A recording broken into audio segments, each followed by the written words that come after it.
त्यांच्या संदर्भात राज्यात पहिला गुन्हा झालाय आणि त्यांनी वस्तुस्थिती दाखवली. त्यांच्या पाठीशी शिवसेनेचं कोणीच काय. अरे असं कसं कोणीच नाही. उदय सामंत स्वतः भेटून आले, आमचे केसरकर गेले आणि शिवसेना त्यांच्या पाठीशी आहे. निलेश राणे हे शिवसेनेचे आमदार आहेत. आमदार झाल्यापासून त्या मतदारसंघातल्या विकास कामांसाठी त्यांनी प्रचंड काम केलंय. त्यामुळे जी काय वस्तुस्थिती काय आता घडलेली आहे, मी आज जाणार आहे त्यांच्याकडे.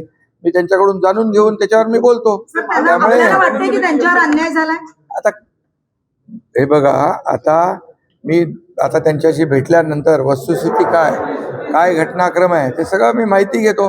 आणि निलेश राणे आमदार म्हणून जे त्यांच्या मतदारसंघात लोकांसाठी काम करतात हे तर सर्वश्रुत आहे.